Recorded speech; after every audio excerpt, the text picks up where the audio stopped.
किसान को सफल होने के लिए खेत का आकार प्रकार सब कुछ जो है वो बहुत ध्यान में रखना पड़ता है। आज हम एक खेत में आए हैं जिसमें कुछ नवाचार किया गया है। हालांकि आम किसान जो है वो परंपरागत खेती और कम खर्चे की खेती में पूरा विश्वास रखता है और उसी से ही आमदनी के स्रोत चलते हैं। लेकिन जो लोग नए किसान बनते हैं, नई कृषि के कार्य को अपनाते हैं, वो नवाचार में कुछ विश्वास रखते हैं। इंफ्रास्ट्रक्चर और जो पैसे की बात होती है तो वो पहले सोच के चलते हैं कि हाँ इतना पैसा मेरा लग सकता है। ऐसे किसान कोरोना काल में बहुत बड़े हैं और इसी दिशा में एक किसान हमारे साथ हैं। हालांकि वो रिटायर्ड कर्मचारी हैं, लेकिन खेत जो है वो उन्होंने इस प्रकार का लिया कि टीला बहुत बड़ा है और ज़मीन जो है वो नीचे प्लेन थोड़ी है। तो आम तौर पर देखा जाता है कि जो टीला होता है वो खेत के लिए कोई काम का नहीं होता, दोयम दर्जे का माना जाता है फसल के हिसाब से। लेकिन उसी को अगर खेत के हिस्से के रूप में उपयोग लिया जाए और उस पर कुछ नवाचार किया जाए तो उस खेत की कीमत और उस खेत की कृषि जो है वो दुगनी हो सकती है। मूल रूप से राजस्थान के मरुस्थल में हमारे यहाँ पर मिट्टी जो है वो बालू है, पानी कम है, तो पानी का कंजर्वेशन, उसका रख रखाव वो हमें देखना बहुत ज़रूरी होता है। इसके लिए कुछ नवाचार, कुछ विचार करने होते हैं, कुछ स्ट्रगल करनी होती है। ऐसी ही एक स्ट्रगल की है हरि प्रसाद जी शर्मा हमारे साथ हैं। और ये जो एक पौंड जो आप देख रहे हैं, हालांकि आमतौर पर ज़मीन पर पौंड बनाया जाता है, लेकिन ये टीला होगा बहुत ऊंचाई। कितना ऊंचाई पे है सर? ये लगभग 30-40 फीट 30-40 फीट ऊंचा टीला है, उसके ऊपर इन्होंने ये स्ट्रक्चर बनाया है। अच्छा, ये स्ट्रक्चर कितने बाई कितने का है? ये 27 फुट चौड़ा है। हाँ, 87 फुट लंबा है।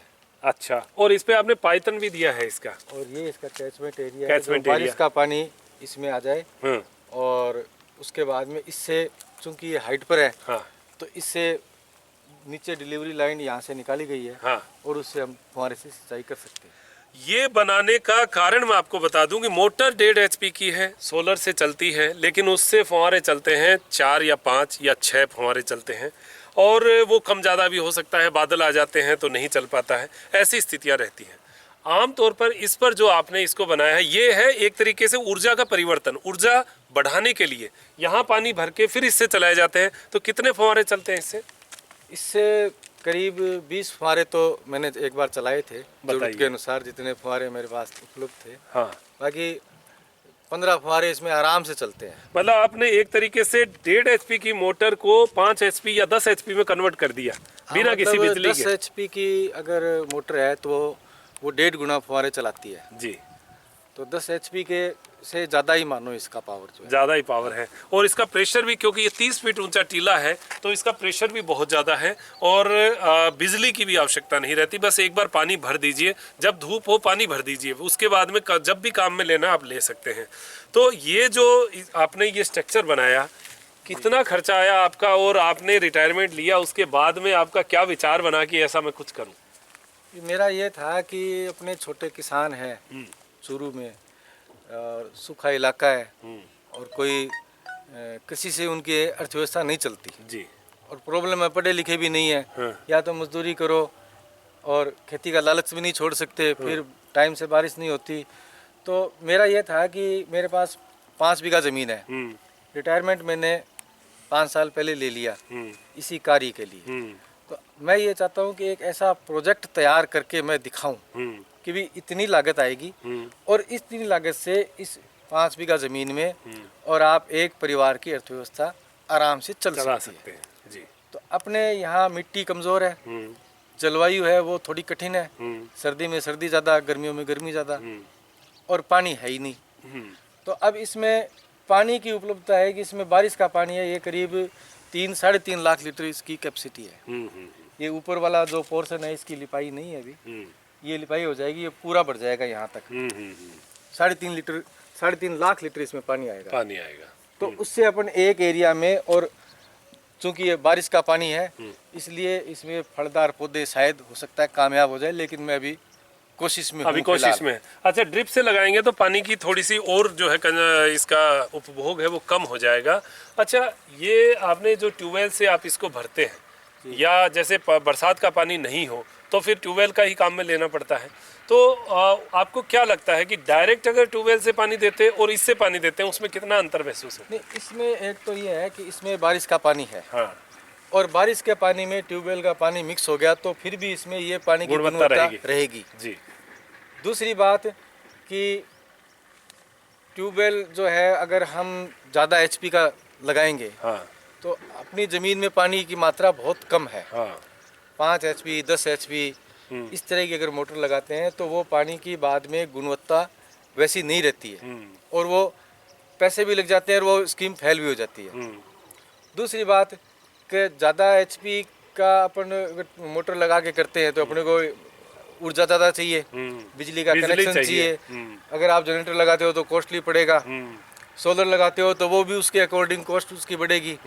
अब 1.5 एचपी है तो ये मिनिमम है जी। घरों में भी, जो ये ज़मीन से जो पानी का अपने कनेक्शन करते हैं लोग ट्यूबवेल का, वो भी 1.5 एचपी का ही लगाते हैं। अब 1.5 एचपी के हिसाब से हमने सोलर का इसका एक 5 कनेक्शन किलोवाट कर का दिया। सिस्टम लगा लिया, जी। और उससे ये है कि ये दिन में ये आराम से बढ़ता रहता है।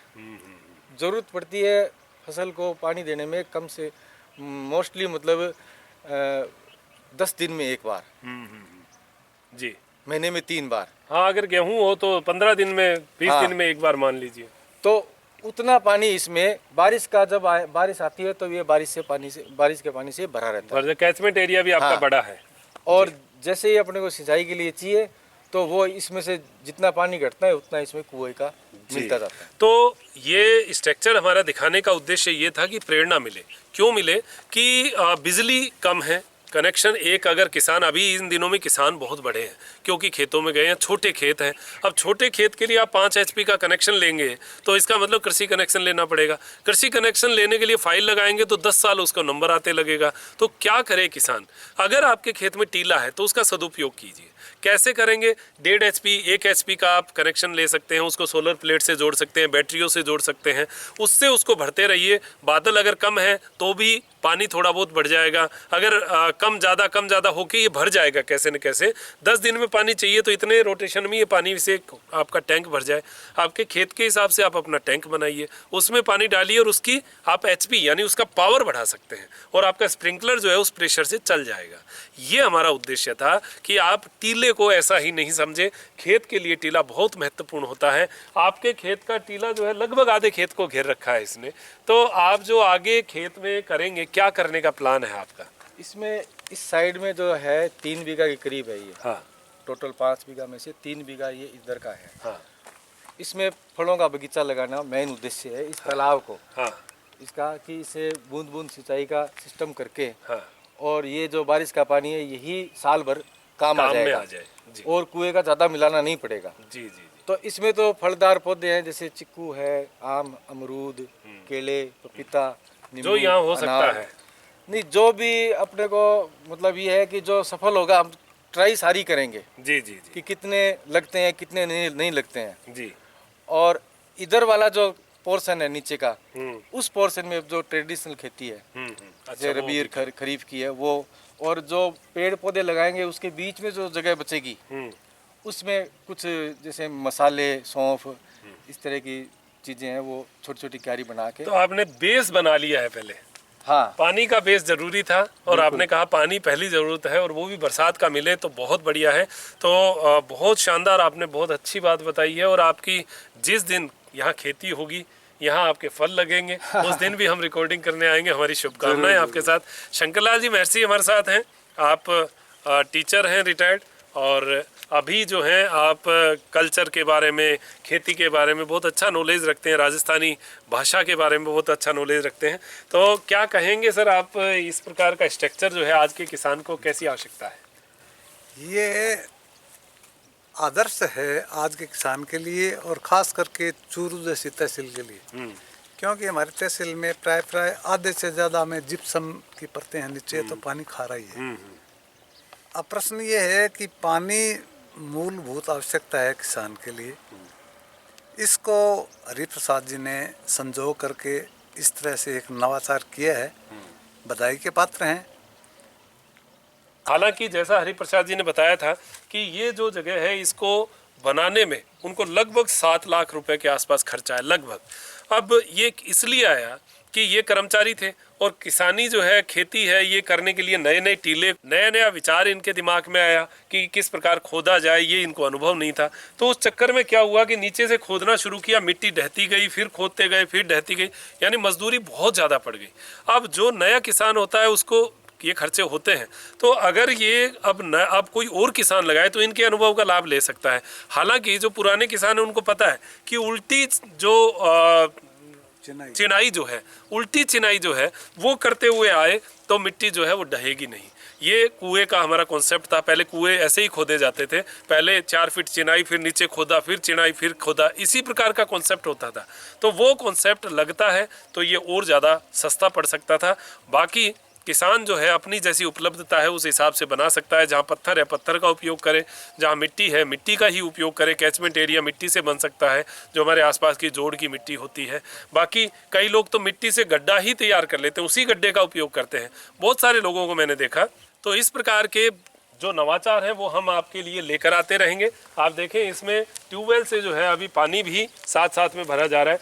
अब ये जो स्पीड है, इस स्पीड से आप इसको चलाना जो है बड़ा मुश्किल हो जाता है कि जो हमारा फव्वारा है तो इस पानी को इसमें इकट्ठा करके और इस टैंक से फिर जब प्रेशर दिया जाएगा तो अच्छा प्रेशर मिलेगा। तो आज का हमारा कंक्लूजन वो यही है कि आप टीले का उपयोग यानी ऊर्जा जो है, ऊर्जा को परिवर्तित कीजिए।